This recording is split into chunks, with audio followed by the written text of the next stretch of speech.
Ever thought your life was set, only to have it all crash down in a way you'd never expect? That was me. I had it all. A great marriage, a kid off to college, everything planned out. Then, out of nowhere, my wife blindsided me with a betrayal I didn't see coming. And let me tell you, it threw me hard. So I'm here to tell you how I picked up the pieces, faced my worst fears, found true love in the most unexpected place, and rebuilt a life that's stronger than ever. Stick with me. It's a journey I never saw coming, and you won't either. Hi, I'm Mike. Our son had just left for university and, well, Linda and I were back to being just the two of us. We'd been married over 20 years, so I figured, yeah, this is our time now. Time to reconnect, to get back some of that spark we had when we first got together. But things just didn't go that way. Linda seemed different. She got quiet, spent a lot more time at work, and even when she was home, she felt miles away. I tried not to make a big deal out of it, told myself she was adjusting to the empty nest, just like I was. One night, she came home late, glowing. She looked younger, more alive, as if she'd found some secret happiness that had nothing to do with me. It was almost like she was someone else, a version of Linda I hadn't seen in years. That weekend, we actually spent time together, laughing, catching up like old friends. For a moment, I thought maybe things were turning around, that we were back to being us again. But that weekend was a rare moment. Over the next weeks, she started staying out later again, and I couldn't help but notice she was spending a lot more time on her phone, texting someone with a little smile that she tried to hide. I knew something wasn't right, but I didn't want to jump to conclusions. I told myself it was work stress. She'd gotten a promotion recently, so maybe it was just the pressure. But a part of me felt like I was losing her, and there was nothing I could do about it. Then, out of nowhere, I got this anonymous email. It was from someone calling themselves a friend. The message was simple, but it hit like a sledgehammer. It said, "Linda has been spending a lot of time with Aaron, her coworker. They've been getting close, and from what I see, it's more than just work." It went on to describe how they'd been having lunch together, staying late at the office. Stuff that seemed harmless but felt wrong coming from a stranger's mouth. But that wasn't the worst of it. The email ended with a warning. There's an upcoming retreat, and they're planning to take things further. I sat there, stunned, staring at my screen, rereading the words, hoping that somehow I'd read them wrong. But I hadn't. I didn't want to believe it, but at the same time it explained everything. The late nights, the distance, the way she seemed so much happier when she was away from me. It was as if someone had yanked a blindfold off, and suddenly, all the pieces fit together. I knew I had to talk to Linda, but part of me wanted more proof. So I did something I never thought I'd do. I reached out to a friend of mine, Melissa, who happened to work at the same company as Linda. Melissa and I had been friends for years, but Linda didn't know that. I called her up, careful not to say too much over the phone. "Hey, Melissa," I said, my voice shaky. "I need to ask you something about a guy named Aaron at your office. He's been spending a lot of time with Linda. Do you know him?" There was a pause on the other end, and I could tell Melissa was choosing her words carefully. "Yeah, I know Aaron. He's known for being friendly with the ladies. He's got a reputation. He tried hitting on me when he first got here, but I shut him down." Hearing that made my stomach twist. "Do you think Linda's involved with him?" I asked, bracing myself for the answer. Melissa hesitated. "Look, Mike, I don't want to say anything I can't prove, but I've noticed they spend a lot of time together. I know there's a retreat coming up, and Aaron's known for pushing boundaries when he thinks he can get away with it." There it was. My worst fear confirmed. Aaron was more than just a friendly colleague. He was a guy who made women feel wanted, who gave them that thrill of attention, and Linda had fallen for it. I could barely believe it, but the signs were right in front of me, and I couldn't ignore them any longer. When I finally confronted Linda, it was one of the hardest conversations of my life. I tried to be calm, to let her have a chance to explain herself, but deep down I knew. "Linda," I started, barely able to look her in the eyes. "Is there something you need to tell me about this retreat? About Aaron?" For a second, I thought she might deny it, make up some excuse, but instead, she hesitated. That hesitation was all I needed to see. She looked away, fiddling with her hands, and finally whispered, "It's nothing, Mike. Aaron's been helping me with some things at work." "Helping you?" I asked, my voice sounding hollow even to me. "Because according to someone, you've been more than just co-workers." Her face turned pale, and she looked at me wide-eyed. She knew she'd been caught, and in that moment, I realized how far gone she really was. We sat there in silence, 1,000 words unspoken between us. Finally, Linda took a shaky breath, trying to find the right words, but it was too late for that. "Mike, it wasn't like that," she said softly, her voice barely a whisper. "I didn't mean for it to go this far. Aaron, he listened to me, made me feel alive again. After Josh left, I felt empty, old, like I was invisible. And Aaron noticed me. He saw me in a way you haven't in years." Her words hit me hard. I felt a strange mix of anger and guilt. Part of me wanted to lash out, to demand how she could do this to me, to our family. But another part of me wondered if she was right, if maybe I'd taken her for granted, focused too much on work, on our son, and left her feeling alone. But none of that changed what was happening. "So you just, what? Started an affair with him because I wasn't giving you enough attention?" She shook her head, looking down at her hands. "It wasn't like that. We didn't do anything. It was just emotional. He made me feel seen and I got caught up in it. I know it was wrong, but I never wanted to hurt you. An emotional affair." That was the phrase she used, as if somehow that made it better, as if sharing her heart with another man didn't count because they hadn't crossed some arbitrary line. But to me, it felt like the worst kind of betrayal. She had given a part of herself to someone else, a part that used to belong to me. I stood up, trying to wrap my head around everything. "I can't do this right now, Linda," I said, my voice barely steady. "I need some air." I left the house, walked aimlessly through the neighborhood, the quiet streets empty under the darkening sky. My mind raced, replaying every moment of the past few months, looking for signs I might have missed. How long had this been going on? Had she felt this way for years, and I'd just been too blind to see it? Over the next few days, Linda kept trying to talk to me, to explain herself, but I was barely holding it together. Every time I looked at her, I saw her with him, laughing, sharing secrets that used to be ours. I felt like a stranger in my own home, like the life I thought I knew had been taken from me. Then came the retreat. Linda had been planning to go, and when she brought it up, she seemed almost hesitant. "Mike, maybe I shouldn't go," she said one night, her voice uncertain. "Maybe I should stay here, and we can try to work things out." But I could tell she was holding back. She wanted to go, needed to, maybe to see Aaron one last time, or maybe because part of her wasn't ready to let go. So I made a decision. "No, Linda, I'm coming with you." She looked at me, surprised, and for a moment, I thought she might argue, but she just nodded, giving me a small, sad smile. "All right, Mike, if that's what you want." The day of the retreat arrived, and we drove out to a secluded cabin in the woods, a place set up by her company's management.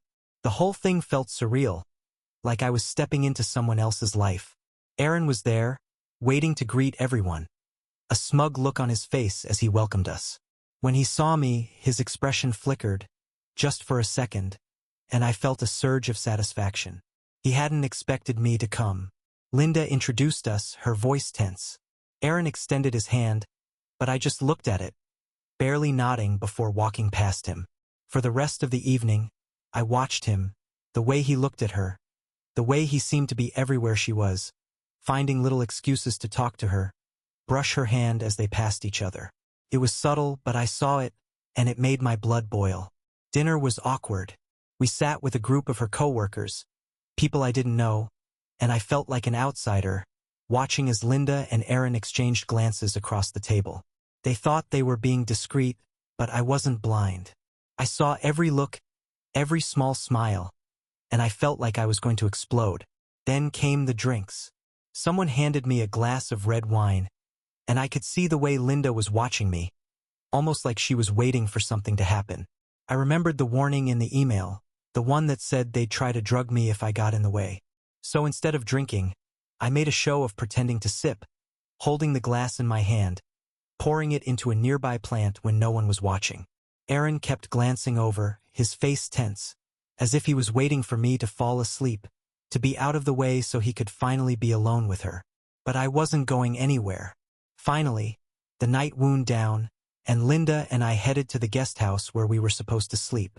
It was small, cozy, with just enough space for a bed and a small couch. She looked at me, her face filled with a mix of guilt and defiance. "Mike, I'm sorry," she said, her voice breaking. "I didn't mean for any of this to happen." I turned to her, feeling all the anger, the betrayal boiling up inside me. "You didn't mean for this to happen? Linda, you made a choice. You chose him over us. I'm not some fool you can just push aside because you got bored." She flinched, tears welling up in her eyes. "It wasn't like that. I needed something, Mike. Something you weren't giving me." I felt my heart sink. There it was. The truth, plain and simple. She'd wanted something I couldn't give her. And instead of talking to me, working through it together, she'd found it with someone else. Without another word, I grabbed a blanket and lay down on the couch, my back to her. I heard her crying softly, but I couldn't bring myself to care. She had made her choice, and now she had to live with it. The next morning, I woke up feeling like a stranger in my own skin. The retreat was still going, with activities planned, but I wasn't in the mood for any of it. I saw Aaron in the main hall, laughing with a group of people, acting like nothing was wrong. Part of me wanted to walk over there, to confront him, to tell him exactly what I thought of him. But I knew it wouldn't change anything. Instead, I kept my distance, watching as Linda and Aaron interacted throughout the day, their stolen glances, the way he touched her arm just a little too long. They thought they were being subtle, but I could see everything, and it only made the hurt run deeper. By the time we left that night, I felt hollow, like everything I'd once held dear had been torn away. Linda tried to talk to me on the drive home, tried to explain herself again, but I didn't have the energy to listen. I was done. When we got back to the house, I walked straight to our bedroom, packed a bag, and told her I was leaving. She looked at me, her face pale, as if she couldn't believe it was really happening. "Mike, please," she whispered. "We can work this out. I'll cut ties with Aaron. I'll do whatever it takes. Just don't go." But I was already out the door. I couldn't stay, couldn't keep pretending that everything was okay. I needed space, time to figure out who I was without her. I moved out that night, leaving Linda standing in the doorway, watching me with a look of disbelief and regret. I found a small apartment across town, a place that was quiet, private, and just what I needed to clear my head. The days passed slowly, each one blurring into the next. I felt numb, like I was living someone else's life, detached from everything around me. For the first time in years, I was truly alone. The divorce process started soon after. Linda tried reaching out, leaving messages, texts, and emails, trying to explain herself, trying to get me to reconsider. She promised that things would be different, that she'd cut off all contact with Aaron, that we could rebuild what we had. But I couldn't bring myself to respond. I'd given her everything, trusted her completely, and she'd thrown it away. There was no going back. One evening, when I was feeling especially lost, I decided to reach out to Melissa. She had been there from the start, the one who had warned me about Aaron and told me the truth I'd needed to hear. I didn't expect much, just a bit of friendly support. But she answered right away, and we arranged to meet for coffee. Sitting across from her in a quiet cafe, I felt a strange sense of relief. Melissa had a way of listening that made me feel seen, understood. She didn't judge me or try to fix things. She was just there, offering a safe place for me to vent, to process everything that had happened. "Mike, I'm really sorry about all of this," she said softly, looking at me with genuine sympathy. "I wish it hadn't turned out this way, but maybe this is a chance for you to find something better, to rediscover yourself." Her words struck a chord. I had spent so much of my life focused on my family, on making sure Linda and our son were happy, that I'd forgotten about my own needs, my own happiness. Maybe this was my chance to start over, to find out who I was outside of that life. Melissa and I started meeting up regularly, just as friends. We'd talk about everything: work, life, our pasts, even our dreams for the future. It was easy, comfortable, like we'd known each other forever. And slowly, over time, I felt a shift within myself, a sense of peace I hadn't felt in years. As the weeks turned into months, I realized that I was looking forward to our meetings, to the warmth and comfort Melissa brought into my life. She wasn't just a friend. She had become someone I relied on, someone who understood me in a way no one else did. And somewhere along the way, that friendship turned into something deeper. One evening, as we sat in a cozy restaurant after dinner, Melissa looked at me with a soft smile. "Mike, you've come a long way. It's like you're a different person than the one I met all those months ago." I nodded, feeling a warmth spread through me. "I think I am. Losing everything. It makes you see life differently. I realized that I can't keep living for other people. I have to find my own happiness." She reached across the table, taking my hand in hers. "And have you found it?" I looked into her eyes, feeling a surge of emotion I hadn't felt in a long time. "I think I have," I said quietly. "Or at least I'm getting closer." Our relationship grew slowly, naturally. There were no grand gestures, no dramatic declarations of love. Just a steady, quiet connection that deepened with every conversation, every shared moment. With Melissa, I didn't feel the need to pretend or hide parts of myself. She accepted me for who I was, flaws and all, and that was something I hadn't realized I'd been missing. As our bond grew, I found myself opening up in ways I hadn't before. I took up hobbies I'd long abandoned, started going to the gym, and even reconnected with old friends. It was like I was rediscovering parts of myself that had been buried under years of routine and responsibility. Melissa encouraged me every step of the way, cheering me on, celebrating my small victories, and reminding me that I was capable of more than I'd ever realized. She was my anchor, my support, and before I knew it, I couldn't imagine my life without her. Linda, meanwhile, had accepted the reality of the divorce. She'd moved to a new city, started a new job, and from what I heard through mutual friends, she was trying to start fresh as well. Occasionally, I'd get a message from her, a brief email wishing me well, or a simple note acknowledging our time together. But I never felt the need to respond. That chapter of my life was over, and I was at peace with it. One day, as Melissa and I were out hiking in the mountains, she looked at me with a thoughtful expression. "Mike, do you ever regret anything? Everything you went through, all the pain. Do you wish things had been different?" I thought for a moment, then shook my head. "No, it was hard, but I think I needed to go through it. Losing everything made me see what really matters, who I really am. And if I hadn't gone through that, I wouldn't be here now. I wouldn't have met you." She smiled, taking my hand as we continued walking along the trail, the sun setting behind the mountains. In that moment, I felt a deep sense of gratitude, not just for Melissa but for the journey that had brought me to this point. Life had a way of breaking you down, of forcing you to face your own darkness, but it also had a way of bringing you to the light, of giving you a second chance. And that was exactly what I'd found with Melissa. A second chance at love, at happiness, at a life built on honesty and trust. Our life together began to take shape in a way that felt genuine, unforced. Melissa and I weren't in a rush. We enjoyed each other's company, took the time to appreciate every small, quiet moment, and let our relationship grow naturally. Over the months, we settled into a rhythm, learning more about each other, finding comfort in the simplicity of being together.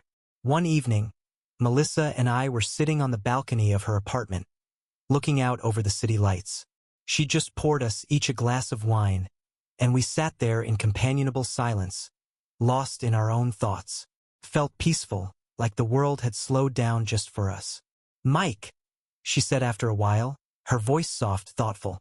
"Do you ever think about where you'd be if things hadn't happened the way they did?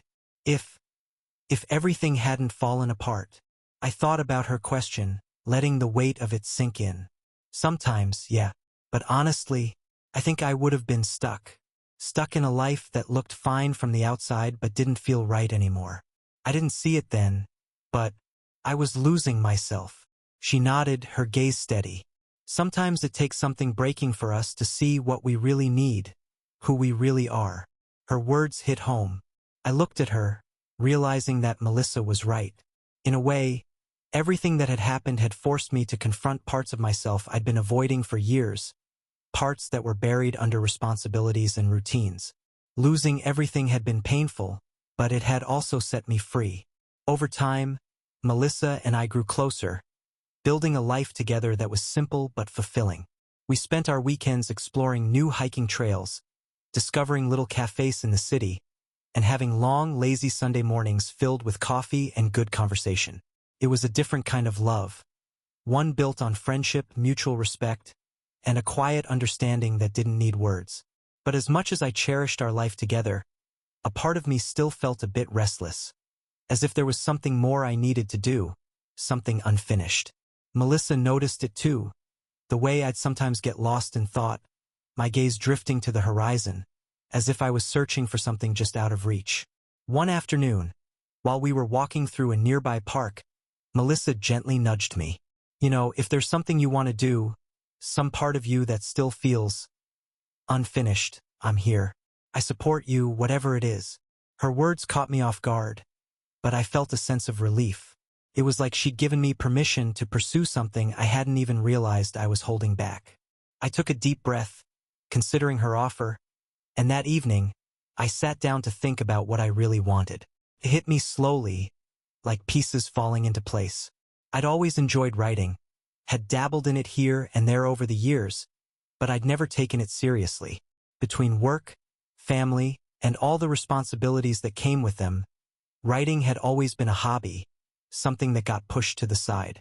But now, with Melissa's encouragement, I felt a spark of excitement I hadn't felt in a long time. Over the next few weeks, I started writing again, spending hours at my desk, pouring my thoughts onto the page. It felt therapeutic, like I was working through the remnants of my past, processing everything I'd been through. Melissa would often sit nearby, reading or working on her own projects, always ready to offer support, a listening ear, or a fresh perspective. Little by little, the writing became more than just a hobby. It became a part of my life, a way for me to channel my experiences, my pain, and my growth into something real, something meaningful. And through it all, Melissa was there, cheering me on, reminding me that I was capable of more than I'd ever realized.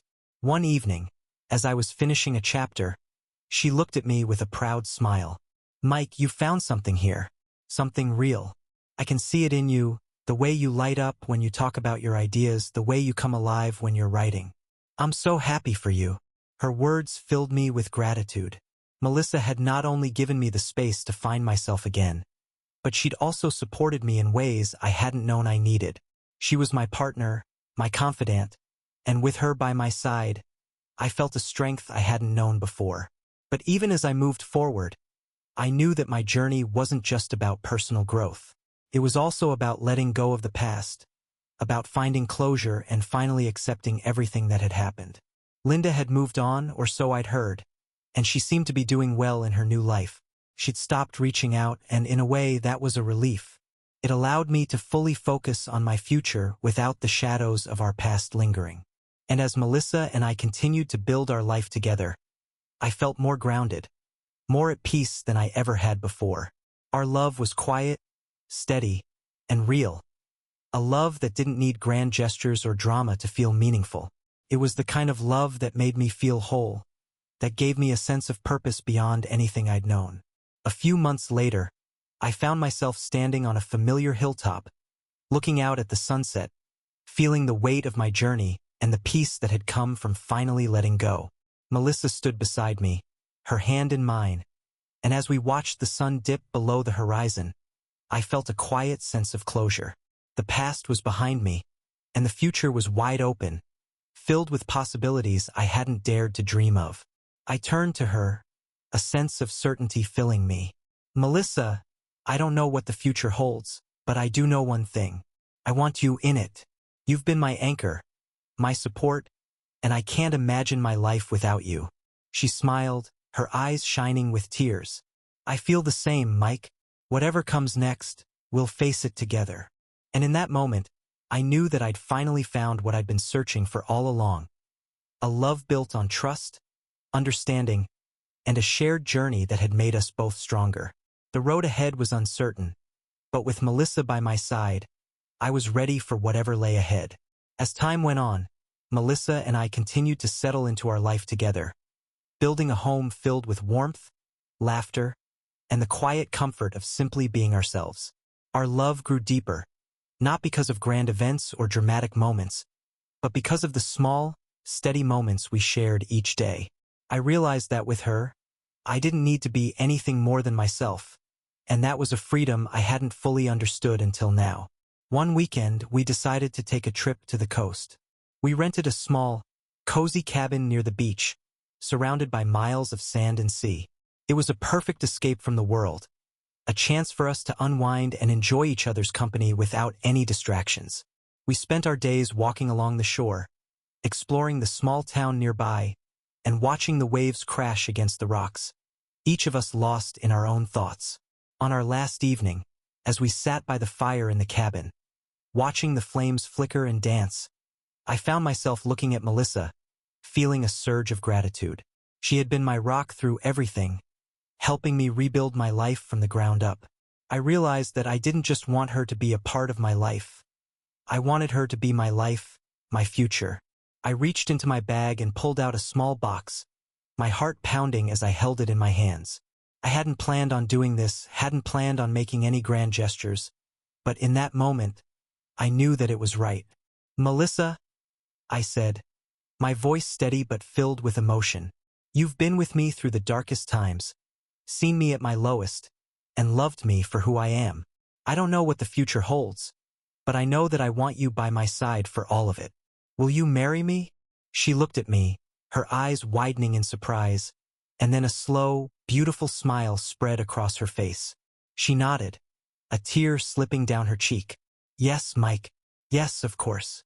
In that moment, everything felt complete. The pain, the loss, the journey. It had all led me to this, to a love that was real and lasting, a love that didn't need perfection but simply needed us, together. The weeks following our engagement were filled with joy and excitement as we planned a small, intimate ceremony with just a few close friends and family. We didn't need anything elaborate. We just wanted a quiet day to celebrate the love we'd found and the life we were building together. When the day finally arrived, it was perfect in its simplicity. We exchanged vows under a canopy of trees, with the sound of birds singing in the background and the gentle breeze rustling the leaves. There were no grand speeches or fancy decorations, just the two of us, promising to face whatever came our way, hand in hand. As we danced under the stars that night, surrounded by the people who had supported us, I felt a deep sense of peace. It was a quiet, grounded happiness, a feeling of being exactly where I was meant to be. With Melissa by my side, I knew that I could face anything life threw at us, that together, we were stronger than anything that might come our way. Life settled into a steady rhythm after the wedding. Melissa and I continued to grow, both individually and as a couple, each of us pursuing our own passions while also finding joy in the simple routines of our life together. We spent our weekends exploring, taking spontaneous trips to nearby towns, or simply enjoying each other's company at home. It was a life that felt balanced, full, and deeply satisfying. Occasionally, I would think back to the journey that had brought me here, the pain and heartbreak that had once seemed insurmountable. I realized that without those challenges, I might never have found Melissa, might never have discovered this new, grounded version of myself. The experiences I had gone through had shaped me, had made me stronger, and for the first time, I could look back without bitterness, without regret.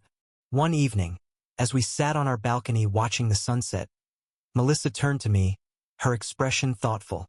"Mike, do you ever wonder, if things hadn't happened the way they did, would we still be here, together like this?" I thought about her question, letting the weight of it settle over me. Honestly, I don't think so. I think sometimes life has a way of breaking us down, forcing us to face our own darkness, so that we can find the light on the other side. And I wouldn't trade this life, this love, for anything. She smiled, taking my hand, and we sat there in silence, watching the sun dip below the horizon. In that moment, I felt a deep sense of closure, of finally letting go of the last remnants of my past. I had faced my fears, my regrets, and had come out stronger, more whole than I ever thought possible. Over the years, Melissa and I continued to build a life that was rich and meaningful. We celebrated each milestone with gratitude, knowing that every day together was a gift. And in the quiet moments, when it was just the two of us, I would often think back to the journey that had brought me here, the twists and turns that had ultimately led me to a happiness I hadn't dared to dream of. Melissa and I talked about starting a family, building a future together that included children, a home filled with laughter, and all the beautiful chaos that comes with it. We weren't in a rush, but the thought of sharing that future with her filled me with a sense of hope and excitement. One night, as we lay in bed, I turned to her, feeling a surge of love and gratitude. "Melissa, thank you. Thank you for helping me find myself again, for being my anchor through everything." She smiled, reaching over to take my hand. "Mike, you don't have to thank me. We helped each other. That's what love is. Being there, standing by each other through everything." In that quiet, perfect moment, I knew that we had found something rare, something that was real and lasting. We had both been through our own battles, had faced our own demons, but together, we had built a life that was strong, grounded, and filled with love. And as I lay there, holding her hand, I knew that I had finally found my home. Years passed, and life fell into a rhythm that felt as natural as breathing. Melissa and I grew together, building a life that was rich in simplicity, marked by the small joys of everyday moments. We found comfort in the routine, in the quiet certainty of knowing that, whatever happened, we'd face it side by side. Our friends and family could see the change in me, and they commented on it often. I was lighter, more at ease. I'd learned to let go of old wounds, to appreciate the life I had now instead of dwelling on the past. Melissa brought out the best in me, and with her, I felt whole, balanced in a way I hadn't thought was possible. One night, while we were relaxing at home, Melissa brought up a question I hadn't thought about in a long time. "Mike, if you hadn't gone through everything with Linda, do you think you'd still be the person you are now?" I thought about it, a smile playing on my lips. "Honestly, no, I don't think I'd be here without it. I think sometimes we have to go through pain to see what really matters. If none of that had happened, I might still be living a life that felt safe but wasn't truly fulfilling." Melissa nodded, her hand resting on mine. "I think you're right. Life has a way of breaking us down so we can rebuild, stronger and more aware of what we need." Her words struck a chord, and I realized that this journey, as painful as it had been, had brought me here, to a love that was real, grounded, and lasting. With Melissa, I didn't need to pretend or be anything other than myself. She saw me, flaws and all, and that was more than enough. One summer, we took a trip to the mountains, renting a small cabin with a view that stretched for miles. The days were long and lazy, filled with hiking, reading, and quiet evenings by the fire. It was the kind of peace I'd been searching for all my life, the feeling of being exactly where I was meant to be. One evening, as we sat by the fire, I found myself looking at her, feeling a deep sense of gratitude.